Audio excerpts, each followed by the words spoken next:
But first, we return to a story we told you about first in 2015, about a young couple trying to overcome the scars of war. William Brangham brings us up to date. 2 years ago, we went to Colorado to tell the story of a badly wounded young Marine veteran and his wife. They wanted to start a family, but as you'll see, the challenges facing them, both physical and financial, were daunting. Sure, all newlyweds face challenges, but Jason and Rachel Hallett have more than most. Jason is a triple amputee. Back in 2010, as a 19-year-old Marine, he lost 2 legs and 1 arm when he stepped on an IED in Afghanistan. When 9/11 and everything happened, I had a little bit of an interest to join the military, but as soon as that happened, it just became, everything was, circling around me joining the military. After his injury, Jason had multiple surgeries at various U.S. military facilities. He hadn't been in touch with Rachel since they dated back in the 8th grade, but in the hospital, he looked her up on Facebook.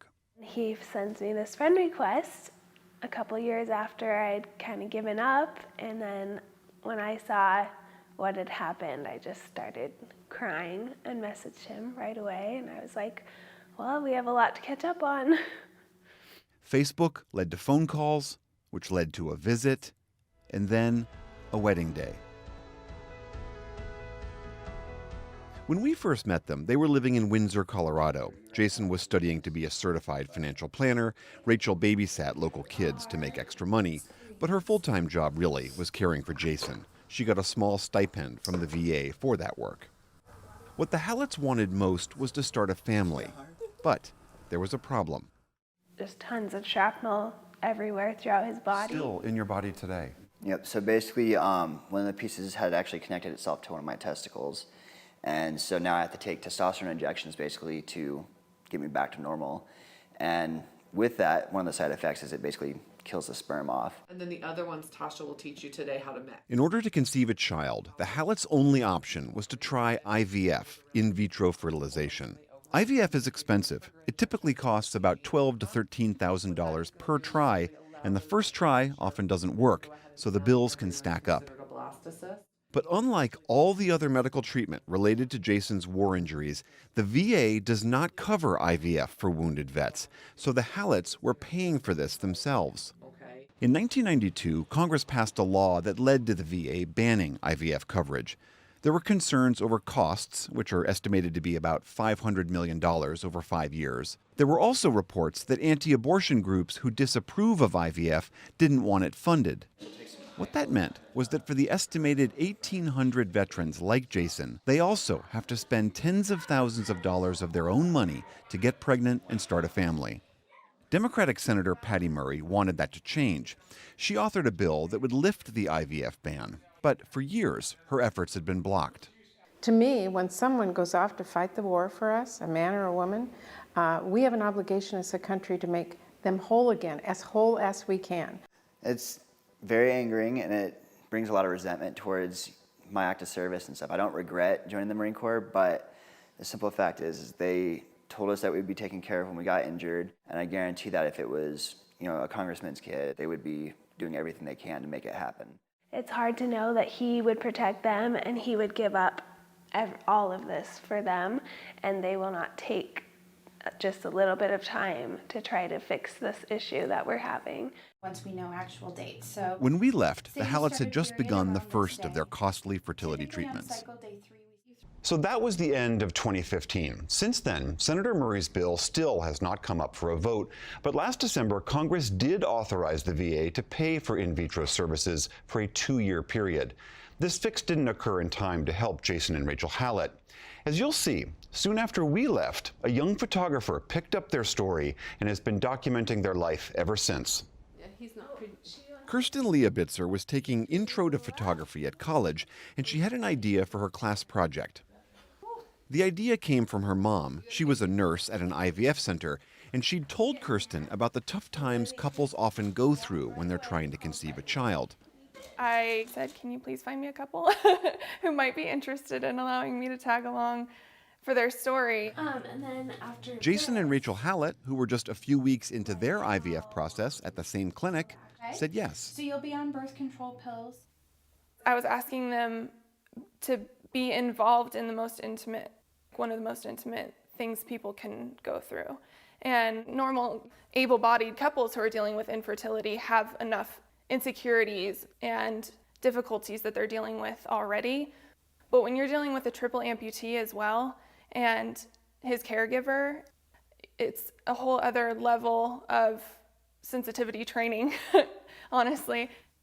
Kirsten followed Jason and Rachel through the ups and downs of the whole in vitro process with its many different medical procedures. She also went with them for many of Jason's visits to various VA hospitals for his ongoing care. I had been to the prosthetics fittings with them. The meeting just before they left for the Marine Corps ball, it was supposed to be a final thing because he was insisting that he would stand all night long at the Marine Corps ball. With his bone growth and everything, because he was still so young, his bones were still growing so much, his bones would poke through the skin and create these open wounds that were just rubbing against the prosthetics. The prosthetist was supposed to kind of mold it out in those spots for him to be able to stand and walk around all night, and it wasn't, and so he had to use his old ones, and he still did it. And even though that's incredibly painful. Yeah, he was miserable. I mean, he was in excruciating pain. This was the Marine Corps Ball. It's the annual event to celebrate the founding of the Corps. This one was in California, and Jason was a guest of honor. He was born to be a Marine. He would tell you that. He always knew he wanted to be a Marine. There's this brotherhood, and it's nothing that anybody else in, civilization can provide for him. And so I wanted to witness that and try to document that. After the ball, back home in Colorado, Jason started his new job as a financial advisor, and the two of them continued their efforts to finally get pregnant and grow their family. After rounds of different hormone shots and egg retrievals, 2 of their fertilized embryos were transferred into Rachel's womb, hoping that at least one would take. IVF often takes multiple tries, but not this time. The day that they got the news that they were pregnant, she played it on speakerphone in the car. I was lucky that I even got any photos in focus because I couldn't see. I was crying silently. I didn't want to ruin the moment for them, but I was just like, oh, this is happening.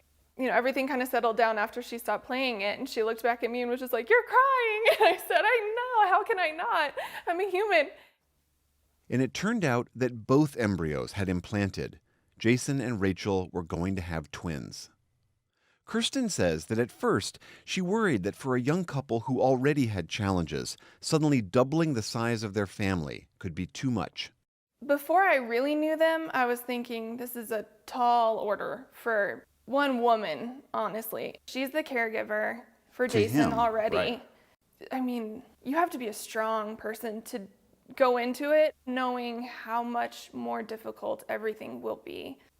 I have every reason to be confident in their ability to just be capable, which is an interesting word to use for Jason, I guess, because you look at him and you think he's handicapped, but in this situation, they have everything they need. On her due date, Rachel labored for nearly 17 grueling hours before doctors finally decided she needed a C-section.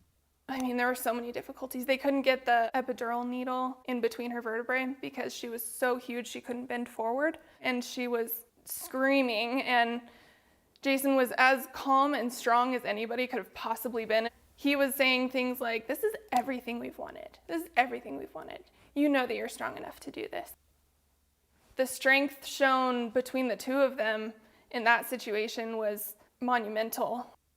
There's always this, if you are falling down, I will pick you up. If you need to lean on me, I will hold on to you.